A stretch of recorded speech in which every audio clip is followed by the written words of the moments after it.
Enzanyo mukama mulungi. Assalamu alaikum warahmatullahi wabarakatuh. Kichetuli awatali Katonda ate era kichetuli awatali muzadde. Message yange eno olunaku lwa leero main kwebaza Allah olw'obulamu bw'omuganda wange. Lugendo tubadde mulungi luwanvu era omugugu tusitudde munene ebbanga gwanvu. Saategeerera kutegeera nti birthday paka leero zuna byangaye nti birthday ya muto ne mugaye nga takula naye yakwebaza nti fasika nyongera okwebaza Katonda nti atuyambye ne tutuuka wano leero kubanga bye tuyiseemu mu music byabadde tebitukkiriza kutuuka wano today. So olunaku lwa birthday buli lwogattako birthday mu weebaze Katonda nti emirimu gyo gye yakutuma ogikoze bulungi nga mayanja. Nze nafunye akasimu yesterday nafunye akasimu okuva ewa Eddie y'omu ku bayimbi be nasingira ddala okuba embooko nga muto naye Eddie kati ankubira essimu nenjikwata nembuza Eddie badde ogamba ki nti Bebe situka nensituka. Ensonga eri nti Eddie oyo yaŋambye byonna byokola nkwetaaga wano.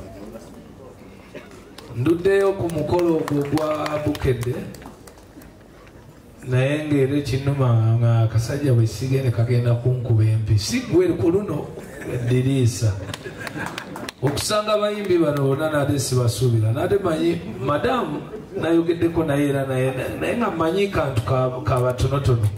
So nja kwebaza nnyo mwenna abayimbi abazze olunaku lwa leero because Joseph ono he deserves the love.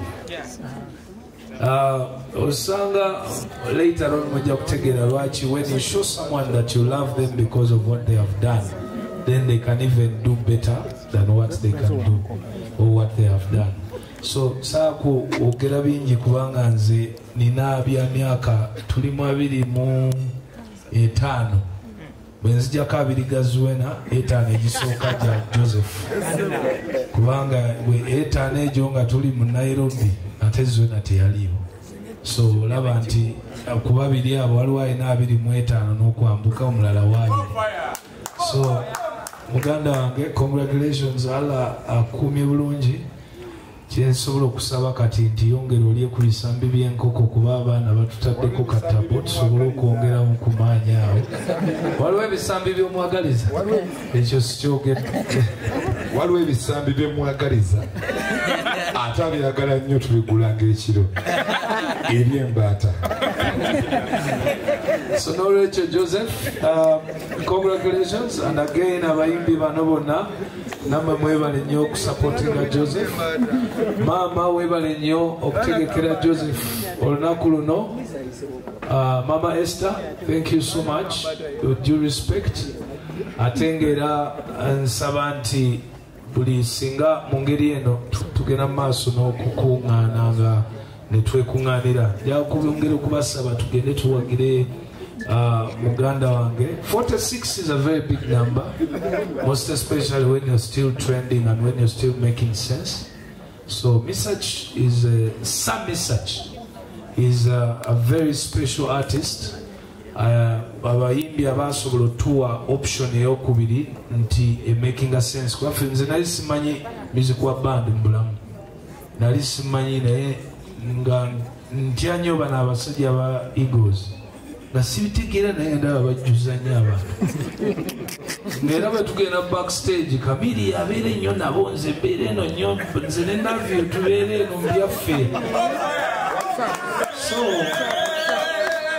olunaku lumu nensalawo neŋŋamba naye nedda eyali manager ebiseera naye gwomanyi olina okunjigiriza bakyali bano sebata simumanyi gundi simumanyi ono kati nzija nkola ensobi simanyi bandi eno tekolagana nono eno omuyimbi wakatongamuno takolagana nze sibiriiko kati natandikira kukusaasira okutegeera nti kubaaya ayinako ekintu kyomulabirako nti oyo yekusaasira kati nenzita nembuuza mayinja yaliwa paka we natuuka ku mesaki kati era mesaki ono nenzija nga mugoberera era ensonga yange ejjo nabaddeawo nenga kati kampositinge kwambadde ninza olunaku lwempositinga ogamba nti tugende ku Serena tulabe concert ya message era njagala kubakubiriza mwenna abayimbi bannange let's support this gentleman namwe abawagizi baffe kakati tugendeyo ffenna nakatinko omanyi kati ebyabayimbi byagalamu akatinko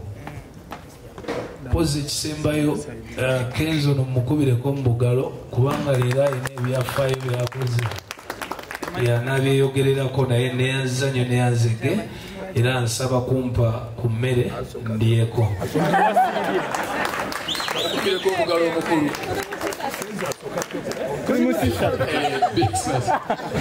twongere okukubirako madamu ow'ekifo kino obugalo bayimbi bannange before anything tumukubire obugalo tebumala madamu Esther please tumukubire obugalo nze simwagyekubidde leero mulindeeko bagays mulindeeko tujja kulwawo ne bwemukongratulatinga just kimala tetujja kubaleka bulesi naye madamu tukwebaza nnyo webale nnyo webalire ddala ngenda kutandikira ku wano ku Michael manyi Jose mukwano gwo ubeerako kyomugamba muganda wange